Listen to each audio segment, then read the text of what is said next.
what's going on? Why'd you run away? I don't want to be there. Why not? She's scared.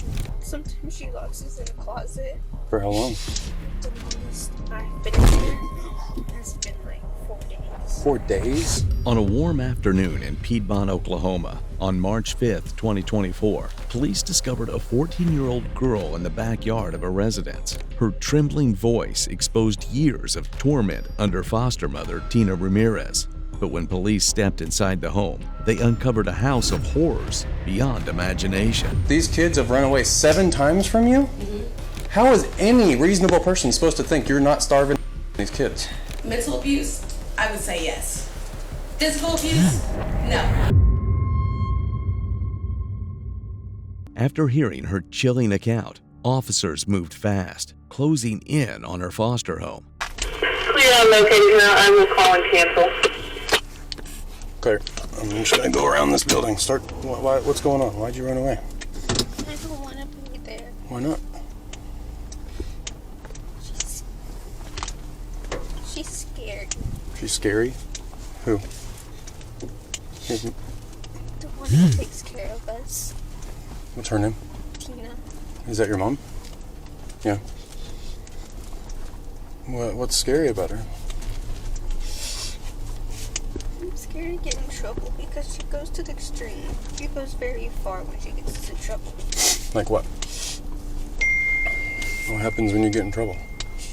Sometimes she locks us in a closet. Locked you in a closet? For how long?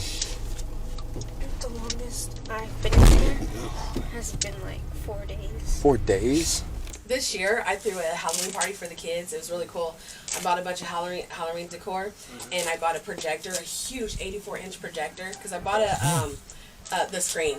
But I had bought a projector Black Friday the year before. I hadn't used it yet, so I did like cool stuff, decorated cupcakes, cool candies, and then set that up for them. Happiest kids ever. They're like best mom ever, and they loved it. They went to school talking about it and everything. So it was a lot of fun. I wanted to do the projector out here, but I was like, I don't know if that's okay to do. She dressed her home in Halloween charm, trying to play the part of the perfect mother. But the act didn't last. Officers quickly saw through the facade, and soon, after a few days, Tina was caught off guard once they had their major lead. Have you ever locked your kids in the closet? No. Okay. Why would they tell me they've been locked in the closet? All of my kids said that. More than one. No. I've never locked any of my kids in the closet. Okay. I found this letter. I'm sure you've read it. It was in your closet. Oh, yes. Tell me about these letters. Sure, absolutely. I mean, why is she saying all this horrible stuff is happening to her if... She does that. It's how she vents. Right. I mean, is it the truth? I mean, those are old. I wouldn't know. Like, She's talking about being beat up. She's talking about having scissors to her throat. Talking about pulling you off of her and you telling her you would have killed her. That's when we had an altercation. Right. We had an altercation. With scissors? No, there was no scissors. She was coming at me. Okay. But we can't pull it off because she was holding my hair. Okay. Right? And yeah, that did happen. That did happen, yes. When detectives first questioned Tina Ramirez about the disturbing closet claims, she insists she's a devoted, loving mother. It's shocking to see Tina be so calm and composed while casually accepting the horrors she had inflicted on the innocent children. And just from that, investigators sense a deeper truth is hiding. Piece by piece, they uncover evidence that exposes a chilling reality, each denial unraveling like a thread from a fraying tapestry. How do you discipline these kids? I mean, I know we talked about it earlier. Do you hit them? No. Do you hit them? No. Ever? No. I've had altercations before. Yeah. There's been more than one. There's a time she ripped my necklace off of me, okay, and I held her. Tantrums, kick and punch. Yeah. I had to hold her down. Okay. Okay. Other than that, no.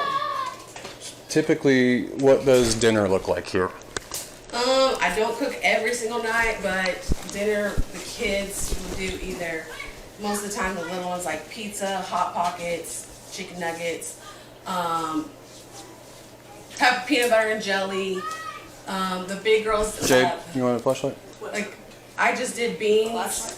If you need it, I don't know. I just did beans the other day. Mornings. The little ones eat at school, but the big ones, I'm getting up late and I ain't getting the time to work and everything. I make sure they get milk. It's not cereal. Tell me about this.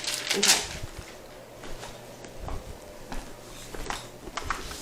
Tina continues to deny any form of abuse, brushing off violent outbursts as simple misunderstandings.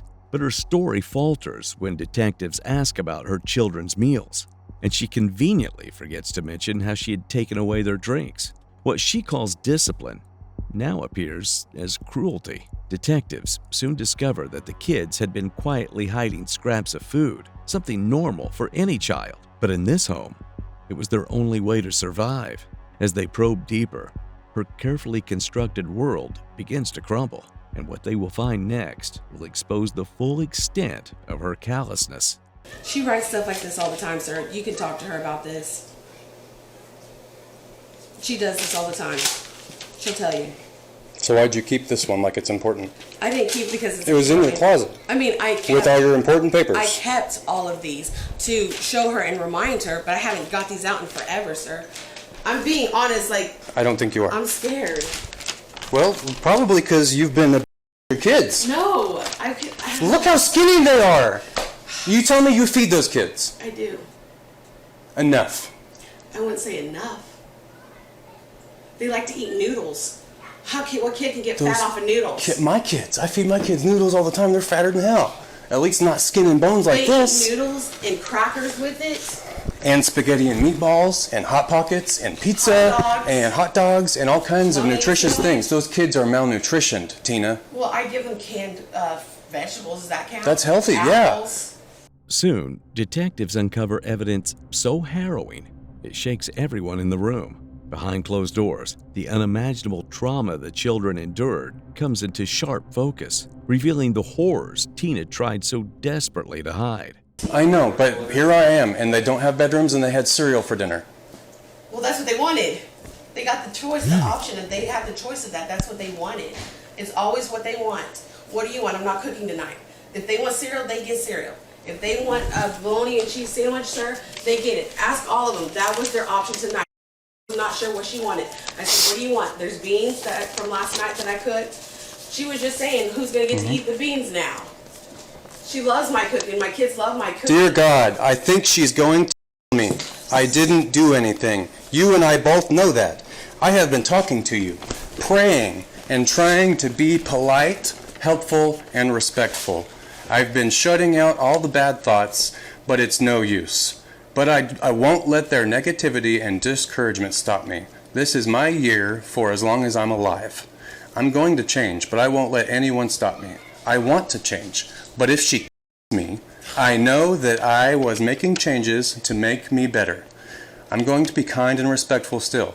She held scissors to my throat. Scissors, underlined, to my throat. She left bruises on my neck, along with cuts from her nails. She cut the inside of my lip, and now one of my front teeth is moving slightly. My nose is clogged with blood, and my ear is bright red with plenty of scratches on it. And it hurts so bad. I can't lay on that side of my head.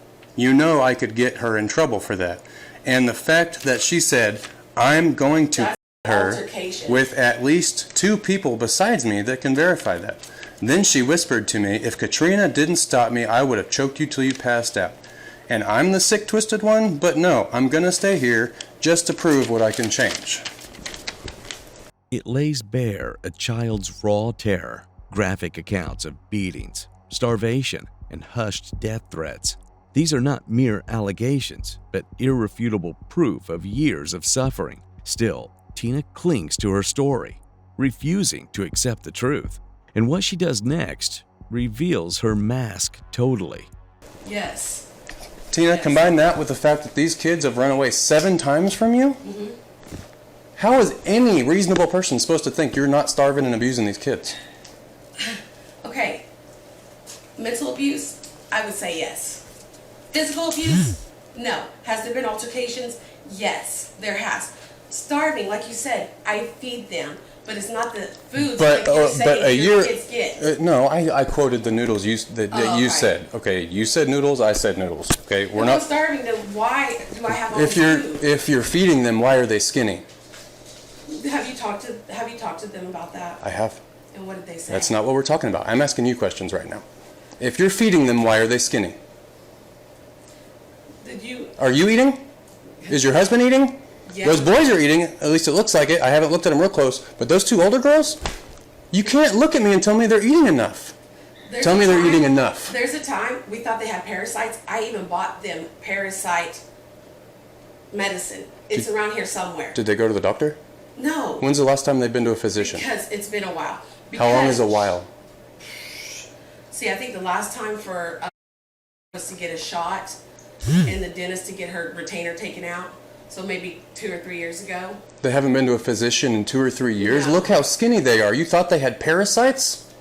And you told didn't me take them to the doctor? She told I've had parasites.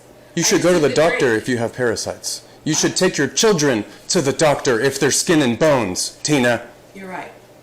You're right. You're right. So why haven't you? Why aren't you feeding your kids? Why haven't I taken them to the doctor? I have no excuse. Okay. Why aren't you feeding your kids Why enough? am I feeding Okay, them you feed enough? them. Why aren't you feeding them enough? What is enough? Because like I explained earlier, they were gorging. When confronted with clear signs of physical neglect, the children's extreme emaciation and lack of medical care, Tina retreats into psychological defense. She rationalized their hunger through minimization and projects her own anxieties onto immature childhood behavior, deploying classic denial and rationalization to shield herself from guilt. This pattern suggests underlying cognitive dissonance as she attempts to maintain her self-image as a nurturing mother. Such trauma-driven defenses threaten her sense of identity and trap her in ongoing self-justification. But no matter her relentless efforts, there is nowhere left to run, and the detectives have her cornered. Are you feeding those kids enough? Enough? Okay, can I ask you a question? Yes. What would be enough? Is 3 times a day enough? Okay, 2 that- to 3 times a day? So, Because sometimes, like I said, in the morning, the girls will just have a glass of milk. Okay? But they have lunch and they have dinner. They never skip that. Okay. Never. We're circling right back around to if they're not skipping meals and if they're getting fed enough, I wouldn't be able to see their bones through their skin like that. Yeah. So maybe, And- like you and- said, I should and- take them to the doctor. Absolutely, I think you should have taken them to the doctor. You know, especially if they're skinny because there's something wrong with them. You know, if they're skinny because there's something wrong with them, they need to go to the doctor. If they're skinny because you're not feeding them, you need to go to prison. Right? Right. But you haven't fed them enough either. Okay. Look at them. It breaks my heart. When I found that girl and she stood up, Tina, I don't know how you stay here with her like that. She's tiny. She covers herself. She's always covering herself. But that doesn't mean it's not there. I know, but she covers herself. She does. I've been trying to get her to do more, drink more, eat more, and everything. Give her Gatorade. Said maybe you need some electrolytes. I did. Started buying more oranges and apples, nutrients. Bought more canned food. Hey, you need to eat some vegetables. I have. And then you Ask her. keep it all locked up and you don't let them have snacks until you get home. Well, I'm always home. Now, Yeah. Yeah. But I let them always choose. What do you want to eat? It's their choice. They choose. Tina, please, I really am not trying to be mean to you. I know It's you're just not. You're doing your job. Whenever you say You're doing your things, job. whenever you say things to me like, I let them eat, I let them choose, I let them this, like all I can think about is looking at how skinny they are. So like, they're not, and they haven't gone to the doctor, and there's locks on everything in this house, and I can't even count the cameras, I haven't started to. Like these kids. They were for protection at first. Oh, well, I get- And then, like I said, and- I started putting them in certain places because we had to. And I get, having them so the kids don't run away. But Yeah. now that I've been here, I kind of understand why the kids are running away. I don't blame them. I'd be running away too. Like, I just want to eat. Like, But when I've asked them why they ran away, it was never had to do anything with that. Tina, they're not It going to was tell you always- because you're starving them. When officers lay out the sight of her children's frail bodies and the sealed cupboards before Tina, her defenses instantly crumble. The truth is undeniable. Now, all that is left to know is what drives such cruelty and what dark motives hides behind her cold gaze. Why is all the food locked up? To keep them from sneaking it, stealing it, things like that. Why? The freezer, you notice, isn't locked up. They don't usually get in the freezer and mess with that stuff. But the stuff that they can grab quick, Let me ask you a question. that's why. What is wrong with letting them... I understand keeping some control over it because I've got 4 kids. I have to do that myself. But I do that through parenting, not putting locks on everything. I understand that these are some devious... Hang on. Let me finish. Wait, just let me finish my thought, please. No, absolutely. I understand you got some devious kids causing problems. You got to take that extra step. I get Yes. it. But, like, their cameras, locks... They're running away constantly. They're writing letters, but because they're out of options. They don't know what else to do anymore. Like, they're expressing their feelings on paper because they've got no one to talk to because they don't go to school and they don't go to counseling and they don't go to the doctor and all they do is sit around here and get starved. And what am I supposed to tell anybody that asks me why you shouldn't go to prison? What do I tell somebody, Tina? Because I just didn't feel like taking them to the doctor? No. You've got $60,000, $80,000 cars in the garage, but you can't afford enough food, so you lock it up. Let's reconvene tomorrow, because I'm getting frustrated and that's unprofessional, and I apologize for that. Actually, you know what? You're doing your job. Thank you. You're doing your job. Thank you, Tina. You're absolutely welcome. And you said my sister was on her way?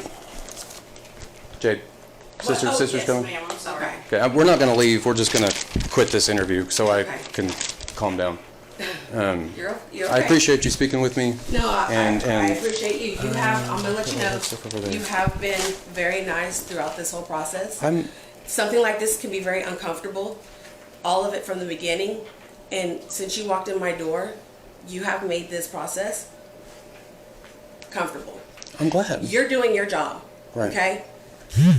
That's your job. Serve and protect, right? I can't be mad at that, all right? Her job, same thing.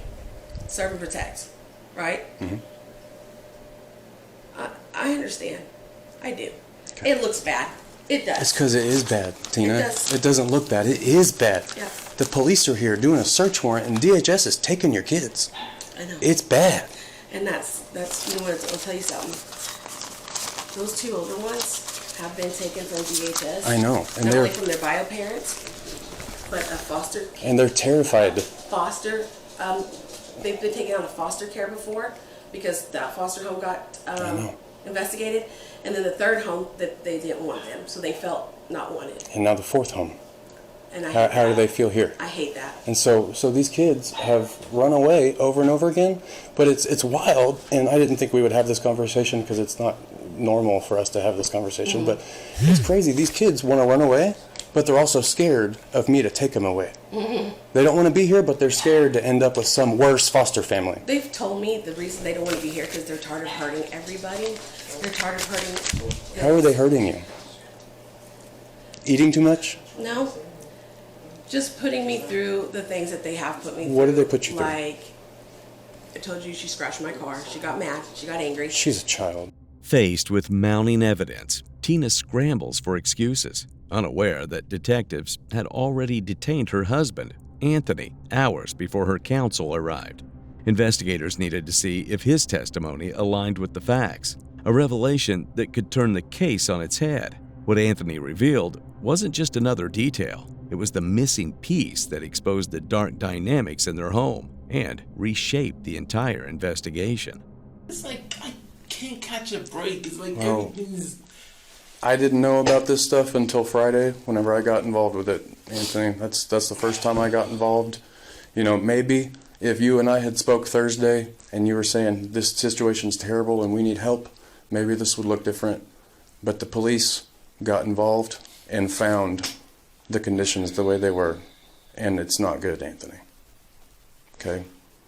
So, man, I really don't know what to tell you other than you should have done something, I think.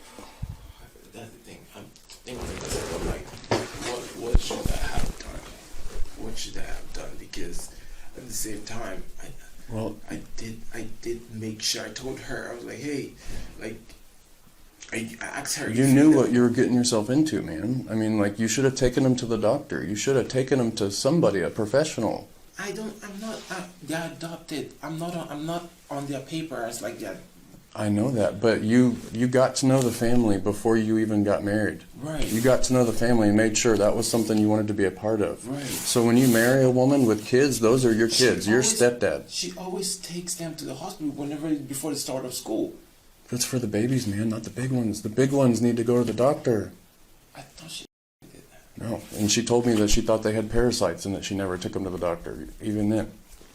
I mean, so I don't think that the defense of you just didn't know is going to fly for this, truthfully. I don't know what else to say. It's So- like I can't like lie. I can't lie. No, I don't want you to lie. That's the last thing I want you to do. Right. It's like what do I say? What do I do? I wish that there was something that you could tell me that you did to protect the kids. That's what I wish you could tell me. Is there anything you did to protect them? I mean, thinking about it, let me see what I did to protect them.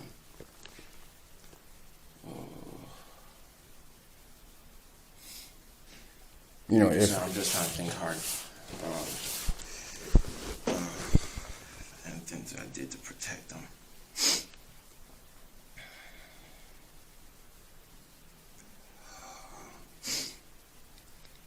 I don't know. Those times I did say, because I wanted like us to. I don't know if this is like protecting them. It's like me having to take them to buffets and stuff. I don't know. That's not protecting. That's well, trying to that's feed feeding them, more. right? Sorry, but protection. Talking to them. Yeah. No, that's not. So you said you took them to buffets, but you know, you also said Tina primarily took care of them at home. Did you ever prepare meals for the family? I did. It's African food, and Not really their thing, Not or really their thing. So it do it more of the night American corn dogs and yeah. things like that. But as far as the African side, they always say it's spicy. So I'm just say, okay, I'll eat it myself. So. Right. Struggling to defend himself, Anthony tries to dig up any memory that can help his case, a very common response when the guilty know that they are about to be exposed. But his inconsistencies lead to a chilling discovery about Tina that shatters all remaining doubt, plunges the investigation into an even darker reality. Let me explain kind of what I'm thinking. Okay. Because you tell me these kids run away all the time, and that might be a behavior thing or not, whatever. But you're also telling me, like, they're stealing food all the time. Right. That just, like, they're stealing food all the time, and they're skin and bones. Like, they're hungry, Anthony. Hey, check If, this out. Though. like, They went to my her sister's house. yeah. She fed them. But tell me why the hell they're still stealing the food from their cousin's place? Because whenever you came from a good home, so I don't expect you to understand this, but when kids over time don't get enough food, it's kind of like a dog. Like, have you ever had like a dog or an animal that went too long without food and stuff, and they just want to eat, and you gotta kind of stop them because they'll eat too much and they'll throw up, and you know, it's so whenever an animal or a child or whatever has gone without adequate food, they're going to want to eat everything all the time, just as a psychological thing. Like, they're used to not getting enough, so they always want more. Does that make sense?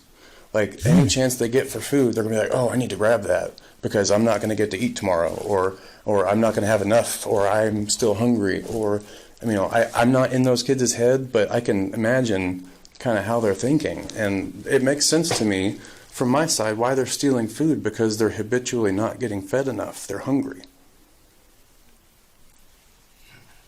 Does that concept make sense to you? I guess I don't know. It's just I don't know, man. I've never dealt with shit like this before. All right. I don't know where to begin. I don't know what's going on. I don't know. All I just know is that my whole goal for this was to have a good family, like turn something that was bad back to being good. That's all I wanted. Have you ever hit the kids? No. The only time that I hit the kid was because of he got expelled from school, and I was just kind of mad because it's like I didn't hit him so much, but at the same time it's just kind of like that. Anthony paints Tina as a misunderstood mother, dismissing the children's hunger as nothing more than picky eating. But that calm defense only fuels detectives' doubts. Across the U.S., foster care programs, such as Title IV-E and Title IV-B, were established to protect children, providing subsidies for food, housing, and therapy. Yet some exploit these systems, pocketing funds while neglecting the very children they're meant to protect. Detectives start to see through the facade. Tina and Anthony's image of loving parents begins to crumble, revealing a woman driven by control and greed, not love. They've heard enough from Anthony, but what happens next inside Tina's home will seal her fate and bury the last piece of her lie for good. Oh, I guess I do need to ask you a couple more questions. Yes. Several of your kids confirmed that you have tased one of these kids with that taser. No, as I was telling her earlier, we do the bzz, bzz, bzz, right? Yeah. And we even do it with the dogs. Bzz, bzz, bzz. So physically, bzz, no, I'm not. Like, how close have you put it to the kids? One time I got real close on accident because we were playing around. But as far as, no. Okay, then the bzz, bzz, bzz game, like, how close are you? Oh, not that close. I know, but you're not telling me a distance, Oh. like with inches? Like 6 inches is what you just showed Yeah, me. we pop it. Bzz, like, oh, it's like, did you find it? I did. Yeah, it's little. It don't hit them. With mounting evidence, Tina Ramirez is finally arrested, facing a reckoning she can't outrun. Her mask of compassion shattered, revealing a woman ruled by control and ego. The truth is out, and there's no escaping what comes next. The trial of Tina Ramirez and Anthony Ibeziako is ongoing, with both facing charges of child abuse and neglect for mistreating 5 children. Ramirez faces 2 counts of neglect and 4 counts of abuse, while Ibeziako faces charges related to enabling the abuse. A preliminary hearing for Ramirez was scheduled for April 12, 2024. However, no updates have been made available as of the upload of this video. As for the children, they are currently in the care of DHS, with their grandmother, Shelley Yates, seeking custody.